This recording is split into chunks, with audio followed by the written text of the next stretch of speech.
বিসমিল্লাহির রহমানির রহিম। প্রিয় বিনিয়োগকারী ভাই ও বোনেরা, আসসালামু আলাইকুম। শুভ সন্ধ্যা।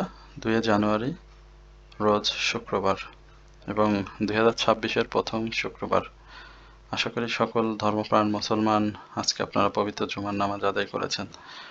প্রথমবারের মতো যারা আমার চ্যানেলে নতুন আমাকে শুনছেন তাদের সবার প্রতি বিনীত অনুরোধ থাকবে অবশ্যই আমার চ্যানেলটি সাবস্ক্রাইব করবেন এবং আপনাদের যদি কোনো স্টক সম্পর্কে জিজ্ঞাসা থাকে সেটি অবশ্যই আপনারা কমেন্ট সেকশনে আমাকে লিখে জানাবেন। আমি অবশ্যই পরবর্তী আলোচনায় আপনাদের স্টক নিয়ে কথা বলবো। এছাড়াও যারা প্রতিনিয়ত আমাকে শোনেন দেশ ও দেশের বাইরে থেকে, যারা নিয়মিত আমাকে শুনে থাকেন, আমার হোয়াটসঅ্যাপ গ্রুপ মেম্বার সহ অনারিয়ামের মাধ্যমে যে সকল প্রিয় বিনিয়োগকারী ভাই বোনেরা আমার সাথে সম্পৃক্ত রয়েছেন তাদের সবার প্রতি অত্যন্ত কৃতজ্ঞতা প্রকাশ করছি এবং একই সঙ্গে আপনাদের যদি স্টক সম্পর্কে জিজ্ঞাসা থাকে সেটি অবশ্যই আপনারা কমেন্ট সেকশনে লিখে আমাকে জানালে আমি পরবর্তী আলোচনায় আপনাদের আলোচনায় স্টক নিয়ে কথা বলবো। আজকে প্রথমে যে স্টকটি নিয়ে আপনাদের সাথে আলোচনা করছি সেটা হচ্ছে বঙ্গজ। ফুড অ্যান্ড লাইট সেক্টর একটি ভালো স্টক নিঃসন্দেহে। এই স্টকটির প্রতি বিনিয়োগকারীদের একটা চাহিদা তৈরি হয়েছে। তো চাহিদা যেখানে থাকবে সেখানে আমরাও নিজেদেরকে সামিল করার চেষ্টা করব। তাহলে যেটা হবে যে আমাদের প্রফিটের একটা সুযোগ তৈরি হবে। আপনারা দেখেছেন যে বঙ্গজ পাবলিক হোল্ডিং শেয়ার কিন্তু খুবই কম, মাত্র 50 লক্ষ শেয়ার রয়েছে এবং এই জায়গাটা বঙ্গজে যদি অন্যান্য বিষয়গুলো চিন্তা করেন, যদি ইপিএস বলেন, পি রেশিও বলেন, এই বিষয়গুলো যদি আপনি চিন্তা করে বিনিয়োগের কথা বলেন বা বিনিয়োগের চিন্তা করেন তাহলে বঙ্গজটা আপনার জন্য না। বঙ্গজের ব্যাপারটা হচ্ছে আপনি ধর তক্তা মার পেরেক, একটা কথা আছে, ঠিক সেই রকম একটা স্টক। অর্থাৎ আপনি যদি রিস্ক নিতে পারেন তাহলে আপনি বঙ্গজটাকে দেখতে পারেন। বঙ্গজ আপনার জন্য প্রফিটের ব্যবস্থা করবে।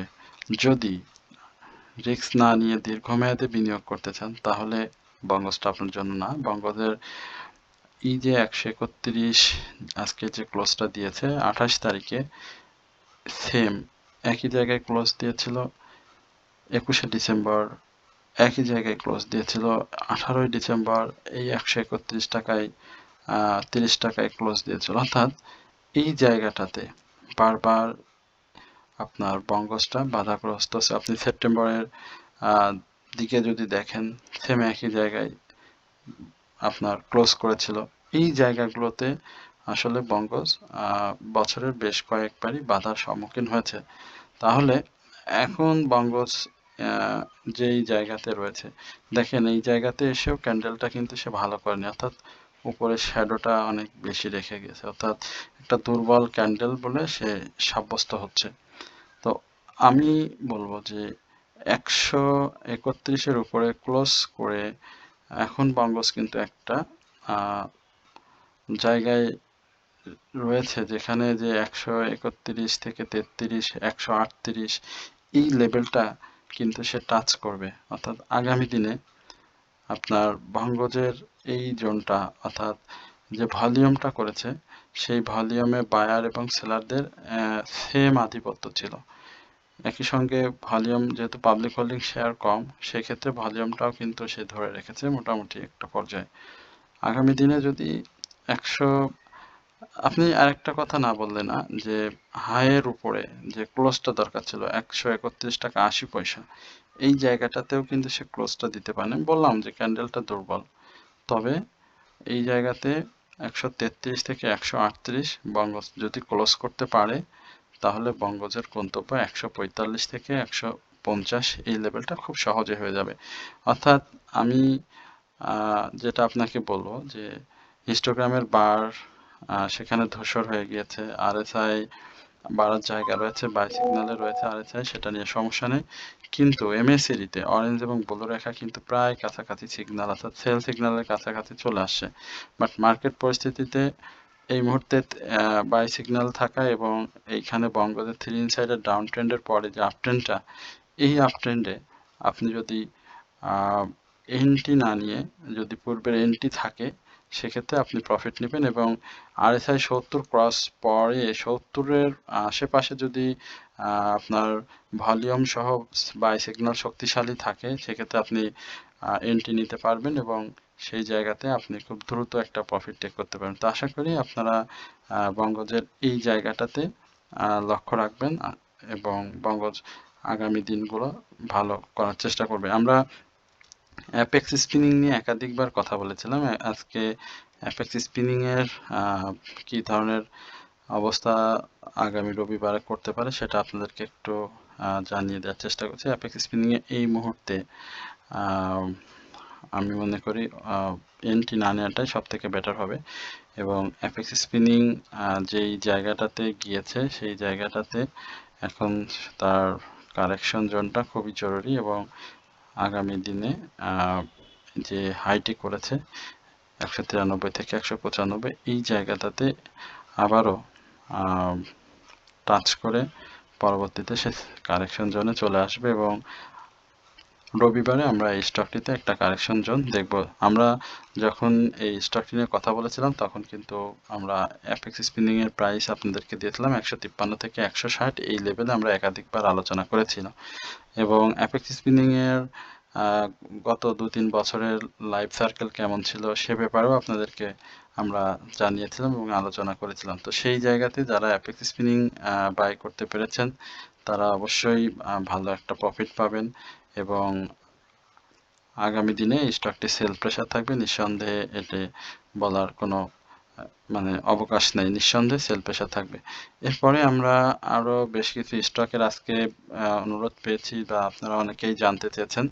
তো আমি বলবো যে আজকে যাদের স্টক অ্যানালাইসিস করা সম্ভব হবে না তারা অবশ্যই পরবর্তী দিনে অবশ্যই চ্যানেলটিতে নজর রাখবেন। আপনাদের পরবর্তী দিনগুলোতে আপনাদের স্টক নিয়ে আমরা কথা বলবো। আমরা ওয়াটা কেমিক্যালের একটা রিকোয়েস্ট ছিল, আমাদের ওয়াটা কেমিক্যালের প্রফিট জোনটার পরে আমরা বের হয়ে আসছিলাম ওয়াটা কেমিক্যাল থেকে। তো এখন আবার ওয়াটা কেমিক্যাল নিয়ে একটু বিনিয়োগকারীদের মধ্যে বেশ আগ্রহ সৃষ্টি হচ্ছে। তো সেই জায়গাতে আমরা ওয়াটা কেমিক্যালটা দেখতে পাচ্ছি যে আচ্ছা, ওয়াটা কেমিক্যালের ব্যাপারে আপনারা জানেন যে এই স্টকটি অত্যন্ত ফান্ডামেন্টালি বলি বা সব দিক থেকেই বলি বেশ স্ট্রং এবং পাবলিক হোল্ডিং শেয়ার সংখ্যা খুবই কম, মানে 38 লক্ষ। এর আগে বঙ্গজ নিয়ে কথা বললাম, তার তুলনায় আপনার এই ওয়াটা কেমিক্যাল আরও দ্রুত মানে প্রাইস অ্যাকশন করার সক্ষমতা রাখে। আপনি যদি দেখেন যে এই বছরে আমরা 104-এ যখন ওয়াটা কেমিক্যাল নিয়ে কথা বলেছিলাম তখন মনে হয় আমাদের আরও যারা এই স্টক সম্পর্কে কথা বলেন তারা কেউই মনে হয় এত বেশি কথা বলেনি। আমরা যখন ওয়াটা কেমিক্যাল 104-এ ছিল, অর্থাৎ ইয়ারলি লো যখন 95 টাকা করলো, তখন থেকেই কিন্তু আমরা ওয়াটা কেমিক্যাল নিয়ে একাধিকবার আলোচনা করেছিলাম। সেই ওয়াটা কেমিক্যালও দেখেছি আমরা রিসেন্ট টাইমে 191 টাকা টাচ করতে। এখন ওয়াটা কেমিক্যালের এখানে আমি মনে করি যে একটু কারেকশন হবে এবং সেই কারেকশনটা দেখেই তারপরে আপনাদের এই জায়গাগুলোতে এন্ট্রি নেওয়া সব থেকে বুদ্ধিমানের কাজ হবে। কারণ ওয়াটার কেমিক্যালের এই যে সাপোর্ট জোনগুলো রয়েছে এই সাপোর্ট জোনগুলোতেই মূলত তার শক্তিশালী একটা সাপোর্ট। এই সাপোর্টগুলো এখন যেটা রয়েছে সেটা খুব সহজে ব্রেক করবে, আগামী দিনে ব্রেক করবে এবং 135 টাকা এই জায়গাটাতে আমি বলবো যে আপনি যদি এন্ট্রি জোনটাকে টার্গেট করেন তাহলে 135 টাকার এই লেভেলটাকে আপনি টার্গেট করতে পারেন এবং 135 টাকা সাপোর্ট ভেঙে গেলে তখন 131 টাকা 20 পয়সা আপনাকে আমি মনে করি যে অ্যাডজাস্টমেন্ট এবং পরবর্তী মার্কেট পরিস্থিতি বিবেচনায় আপনাকে স্টপ লসও নিতে হতে পারে। তবে যেহেতু মার্কেটের স্বাভাবিক পরিস্থিতি এখনও বিরাজমান রয়েছে এবং মার্কেটের মুভমেন্ট গত দুদিনের মুভমেন্ট আমরা যেটা দেখেছি যে ফার্মাসিউটিক্যাল সেক্টরের একটা ভালো মুভমেন্ট ছিল, সেই জায়গাতে ওয়াটা কেমিক্যালের একটা সম্ভাবনা তৈরি করেছে যে আগামী দিনে যদি সে 143 থেকে 145-এর এই জায়গাটাতে যদি ব্রেকআউট করতে পারে তাহলে সে আবারও সামনের দিকে চলে যাবে। তবে এখন আরও কারেকশনের জন্য আপনাকে অপেক্ষা করতে হবে, অর্থাৎ এই মুহূর্তে আপনি একবারে মানে সংক্ষেপে বোঝায় যে এই মুহূর্তে এন্ট্রি নেওয়ার প্রয়োজন নেই, আর একটু কারেকশনে আসবে, দেন তারপরে আপনি এন্ট্রি নিতে পারেন। আমরা একটা নিউজ আপনাদেরকে গত দিনেও শেয়ার করেছিলাম, আজকেও একটু শেয়ার করি। আপনারা জানেন যে নতুন বছরের সঞ্চয়পত্রের মুনাফা আরও কমানো হয়েছে, অর্থাৎ সরকার সঞ্চয়পত্রের সুদ হার 2026-এর জানুয়ারি থেকে যারা কিনবেন তাদেরকে গড়ে 10% আর আশেপাশে মুনাফা পাওয়া যাবে, যা প্রায় 12% ছিল, তাই না? আমরা এই সুদ হারটা 1 জানুয়ারি থেকে 30 জুন পর্যন্ত কেনা সঞ্চয়পত্রের প্রতি প্রযোজ্য হবে। তবে আগে যারা সঞ্চয়পত্র কিনেছেন তাদের ঘোষিত মুনাফা যেরকম ছিল তারা সেরকমটাই পাবেন।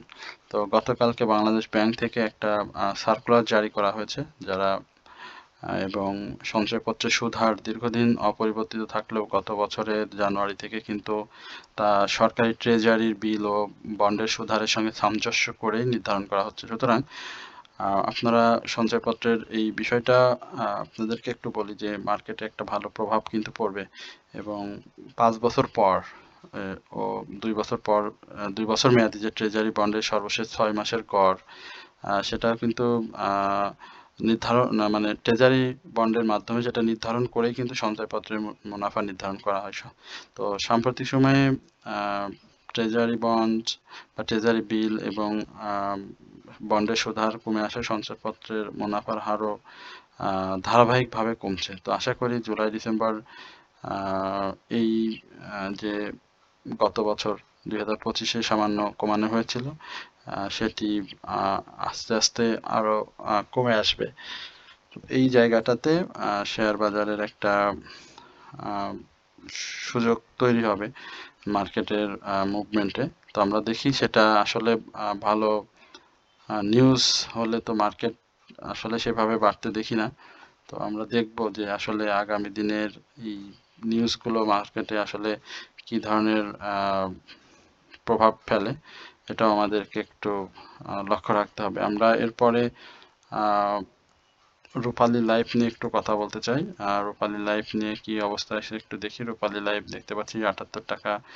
এখানে সেম একটা মুভমেন্টে রয়েছে রূপালী লাইফ, মানে ভলিউম নাই, ভলিউম নাই বলতে এই ভলিউমেও সে আগে পূর্বে প্রাইস অ্যাকশন করেছে, বাট এখানে সাইডওয়েজ মুভমেন্ট নিয়ে রয়েছে।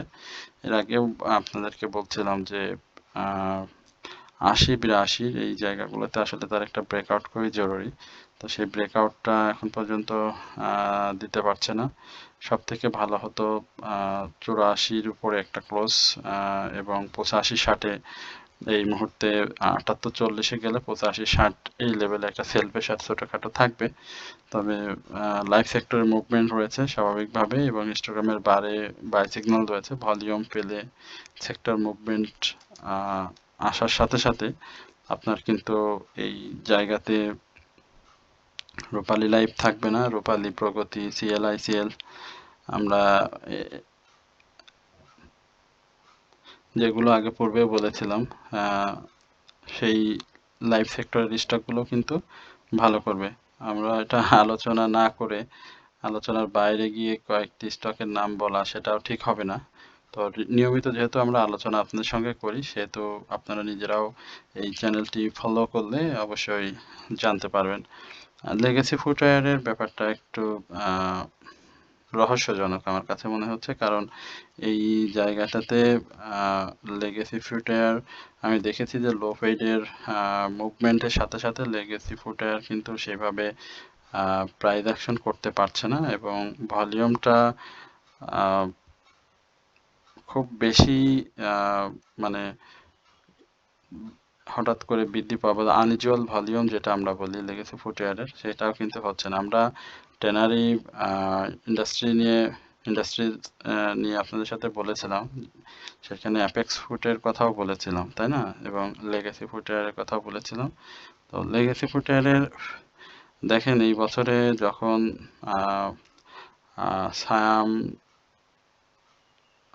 সায়াম টেক্সটাইলের, সায়াম কটনের না, এটা হচ্ছে আপনার ছিল আমাদের স্টাইল ক্রাফট, এটা তো টেক্সটাইলে ছিল। পরে আমরা হাক্কানিকে দেখলাম। মানে এই স্টকগুলো পরপর কিভাবে মুভমেন্টে আসছিল। আনোয়ার গ্লোবালাইজিং আসছিল, তারপরে লেগাসি ফুটওয়্যার আসছিল। তো তারপরে ওই সব স্টক কিন্তু পরবর্তীতে আস্তে আস্তে ডাউন ট্রেন্ডে চলে আসে। সঙ্গে লেগেসি ফুড কিন্তু আরেকটু দেরিতে আসে, এবং দেরিতে আসার কারণে যেটা হয়েছে যে সে তার সমস্ত সাপোর্টগুলো মার্কেট খারাপ পরিস্থিতিতে সে চলে আসে, অর্থাৎ মার্কেট খারাপ পরিস্থিতিতে পড়ে যায় এবং ডাউন ট্রেন্ডে তখন সে একাধারে আমি দেখেছি যে এই যে ৭৭ থেকে যখন সে পড়া শুরু করলো, অর্থাৎ সেপ্টেম্বরের ওই সময় যখন সে ডাউন ট্রেন্ডে আসা শুরু করলো, তখন অটোমেটিক্যালি ৪ টাকা ৩ টাকা ২ টাকা এইভাবে সে তার প্রাইসটাকে ফল করালো, এবং ৫০ টাকা থেকে ৬০ টাকার একটা মুভমেন্ট যখন দিল, এবং এই ৬০ টাকা থেকে আবার ৪৮ টাকা, ৪৮ টাকা থেকে আবারও ৬০ টাকা, এই জায়গাটাতে নিয়ে এসে আমি যেটা বললাম একটু আগে যে রহস্যর এই জায়গাটাতে ধরেছে। এখন এই জায়গাটাতে আপনি দেখেন যে হাইয়ের উপরে ক্লোজ করেছে, সম্ভাবনা জাগিয়ে রেখেছে, এবং আবারও এই ৫৭-২০ থেকে শুরু করে ৫৯-৬০ এই লেভেলে যাওয়ার একটা সম্ভাবনা খুব ভালোভাবে তৈরি হয়েছে। এবং আপনি গত দিনের যে ভলিউম করেছে ৮৭,০০০ সামথিং, এই ভলিউমে কিন্তু ৬০,০০০ কিন্তু বায়ার ছিল, অর্থাৎ বায়াররা এখানে এসেছে, বাই করছেন, এবং এই জায়গাতে এসে যেটি বললাম ৮৭, ৫৭ বা ৫৮ এই লেভেলটাতে কিন্তু তারা প্রফিট দিয়ে বের হয়ে যাবেন। এবং পরবর্তীতে আমরা যদি এখানে ভলিউম সহ ব্রেক করতে দেখি, অর্থাৎ এই জায়গাগুলোকে যদি সে ৬০-৬১টাকে ব্রেক করে, তাহলে একবার সে একটা ফ্রি স্পেস পেয়ে যাবে, এবং ফ্রি স্পেসটা পেয়ে যাবে কোন জায়গায়, সেইখানে ৬৭ থেকে ৭১ এই লেভেলটাতে সে আবারও মুভ করার সুযোগ পাবে। তো যেহেতু লো পয়েন্টের একটা মুভমেন্ট রয়েছে, সেহেতু আমরা অবশ্যই এই জায়গাটাতে লেগেসি ফুড নিয়ে আশা করতে পারি। আশা করি লেগেসি ফুডে যারা এন্ট্রি নিয়ে আছেন তারা প্রফিট পাবেন, এবং যারা নতুন করে এন্ট্রি নিতে চাচ্ছেন তাদের সুযোগটি রয়েছে অসম্ভব। প্রিয় বিনিয়োগকারী ভাই বোনেরা, অনেক ব্যাংক নিয়ে আলোচনা করলাম, অনেক ব্যাংক নিয়ে কথা বললাম, মিডল্যান্ড ব্যাংক নিয়ে আলোচনা করেছিলাম, বেশ কিছু ব্যাংক নিয়ে আলোচনা করেছিলাম, তার মধ্যে আমরা ইউসিবি ব্যাংকটা নিয়েও আপনাদের সাথে আলোচনা করেছিলাম। আচ্ছা, আমরা একটু আমাদের অ্যাডভার্টাইজমেন্টের কথাটাও আপনাদেরকে একটু জানিয়ে দিই। প্রিয় বিনিয়োগকারী ভাই বোনেরা, আপনারা জানেন যে আমরা সামান্য অনারিয়ামের মাধ্যমে, নামমাত্র অনারিয়াম সম্মানীর মাধ্যমে আপনাদেরকে ৩টি স্টকের সমন্বয়ে একটি ওয়াচলিস্ট সরবরাহ করছি, যেটার মাধ্যমে আপনাদের বাই সেলের সহযোগিতা এবং মার্কেট পূর্বাভাস সহ ফেক আপট্রেন্ড থেকে আপনাদের বাই থেকে বিরত রাখা, এছাড়াও আপনার বর্তমান যে পোর্টফোলিওটি রয়েছে সেখানে আপনাকে সহযোগিতা করা, স্টপ লস অ্যাডজাস্টমেন্ট সহ যে ধরনের জিজ্ঞাসা আপনার থাকবে ওই পোর্টফোলিও সম্পর্কে, সেটি আমরা আপনাদেরকে জানিয়ে দিই, বা আপনি জিজ্ঞাসা করলে আপনারা আমাদের কাছ থেকে জানতে পারবেন। এছাড়াও আমরা পবিত্র ঈদ উল ফিতর উপলক্ষে মার্কেটের যেন একটা যে পরিস্থিতি থাকুক, স্টক বেস অ্যানালাইসিস বেস আমরা যাতে প্রফিট পাই পবিত্র ঈদ উল ফিতরের আগে, বা একটা খরচ সামনে রেখে, সেই ব্যাপারেও আমরা কাজ করছি। তো যারা আমাদের সাথে সম্পৃক্ত হতে চান, আমাদের অ্যানালাইসিস শুনে বা আমাদের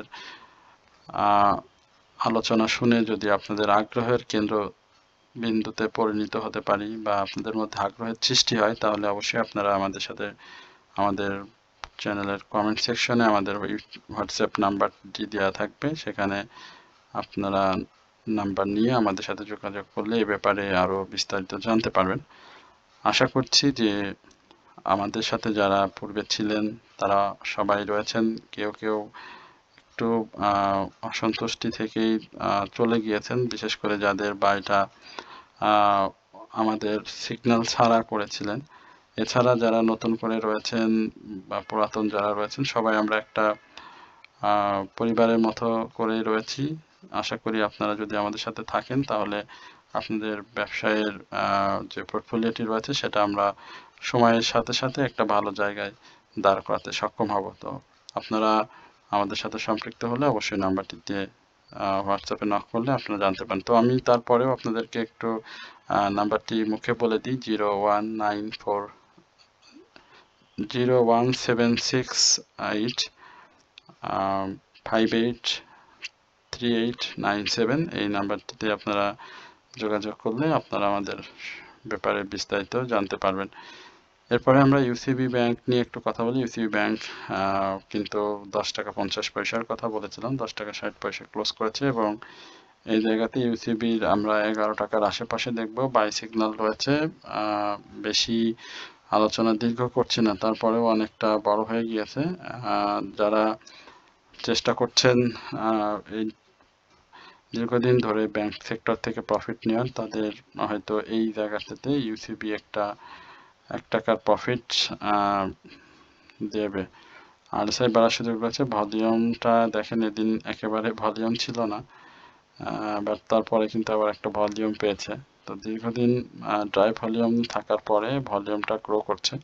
তো এই জায়গাটাতে যদি ভলিউমটা কন্টিনিউয়াসলি ইনক্রিজ করতে পারে তাহলে 11 টাকা 20 পয়সা এই লেভেলে আমরা ইউসিবিতে দেখতে পাবো। তো যারা রয়েছেন ইউসিবি হোল্ড করতে পারেন, অবশ্যই ভালো। মার্কেটের ব্যাংকিং সেক্টরের যে মুভমেন্টটি আমরা জানুয়ারিতে প্রত্যাশা করছি সেই প্রত্যাশা মাফিক হয়ে যাবে। নাভানা ফার্মা নিয়ে কথা বললাম। নাভানা ফার্মা চমৎকার ভাবেই আছে।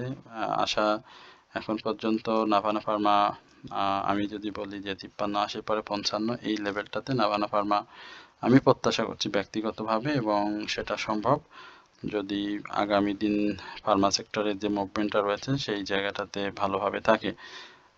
এবং 53-80 এই জায়গাটাতে আমরা ব্রেক দেখতে চাই নাভানা ফার্মার, এবং সেই ব্রেকটা করলেই নাভানা ফার্মা স্যার সেই কাঙ্ক্ষিত যে প্রাইস অ্যাকশন প্রত্যাশা করছি সেখানে দেখব। যেহেতু বাই সিগন্যাল রয়েছে, মার্কেট পজিটিভ এবং সেক্টর পজিটিভ রয়েছে, সেক্ষেত্রে খুব বেশি একটা সমস্যা হওয়ার কথা না। তবে রবিবারে একটা সেল প্রেশার থাকবে, সেটাও আমাদেরকে মেনে নিতে হবে।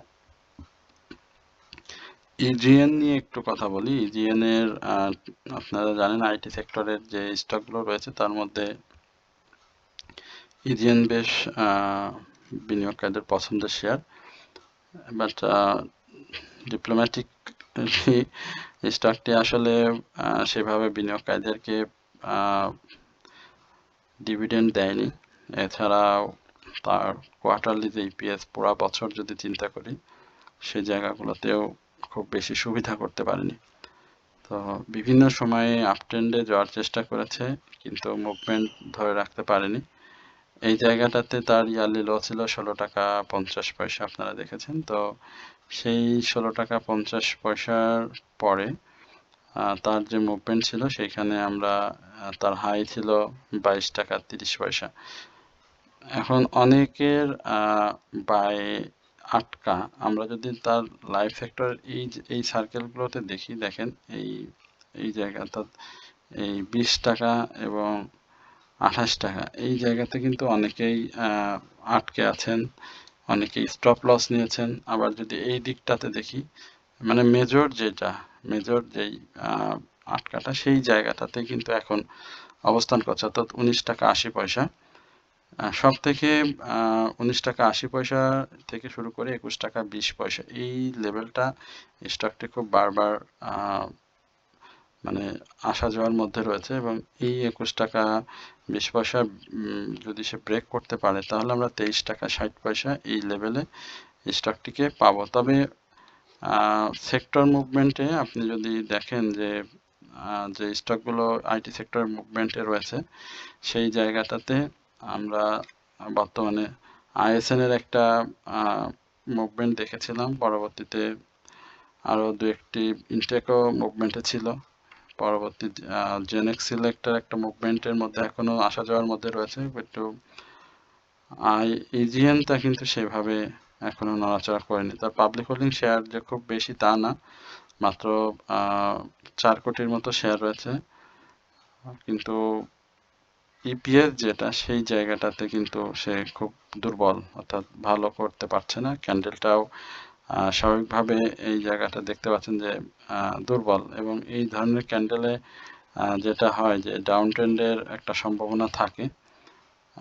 ডাউন ট্রেন্ড যেটি বলবো যে 19 টাকা 80 পয়সা থেকে 19 টাকা 50 পয়সা এই জায়গাটাতে খুব শক্ত একটা সাপোর্ট। এই সাপোর্টটা ভেঙে গেলে আরও ডাউনে আসার একটা সম্ভাবনা ইজিএন এর তৈরি হবে। তো যাদের রয়েছে জেনারেশন লিমিটেডের আইটি সেক্টরের এই শেয়ারটি 21 টাকার আশেপাশে যাদের বাই রয়েছে বা 21 টাকা 20-এ যাদের বাই রয়েছে তাদের স্টপ লস নেওয়ার সুযোগ থাকবে। বাট যাদের 23 টাকা 60 পয়সা, 25 টাকা 40 পয়সা বা 80 পয়সায় যাদের বাই রয়েছে তাদের এই মুহূর্তে আসলে এই ডাউনে এসে আসলে স্টপ লস নেওয়াটা সম্ভব না। সেক্ষেত্রে যখন ঘুরে যাবে অর্থাৎ ভলিউম সহ আপনার এই 18 টাকা থেকে আবার 19 টাকা 80 পয়সায় আসবে বা 20 টাকায় আসবে, এই লেভেলে যখনই যাওয়ার একটা সক্ষমতা জেনারেশন করবে ভলিউম সহ, তখন আপনাকে আবার নতুন করে অ্যাডজাস্টমেন্ট করতে হবে এবং বিনিয়োগ করতে হবে। সেক্ষেত্রে আপনার আবার এই যে গ্যাপ, এই গ্যাপে মাঝে মাঝে আপনি প্রফিট নিতে থাকলে আপনি একটা সময় আপনার বাই প্রাইস এবং মার্কেট প্রাইসটা সমান হবে। তো আশা করি আপনারা সকলেই আজকের এই আলোচনাটি ধৈর্য সহকারে শুনেছেন এবং পরবর্তী আগামীকালকেও আমরা আপনাদের অনুরোধের স্টক বা আপনাদের জিজ্ঞাসা যে স্টক সম্পর্কে রয়েছে সেটি নিয়ে আলোচনা করব। আশা করি আপনারা সকলেই সেই জায়গাটাতে ধৈর্য সহকারে আলোচনা শুনবেন এবং আমাদের সাথে যারা সম্পৃক্ত হতে চান লিস্ট নিয়ে অনারিয়ামের মাধ্যমে তারা অবশ্যই আমাদের সাথে যোগাযোগ করবেন। সকলেই ভালো থাকবেন, সুস্থ থাকবেন এই প্রত্যাশায় আজকের আলোচনা এখানেই শেষ করছি। আসসালামু আলাইকুম ওয়া রাহমাতুল্লাহি ওয়া বারাকাতুহু।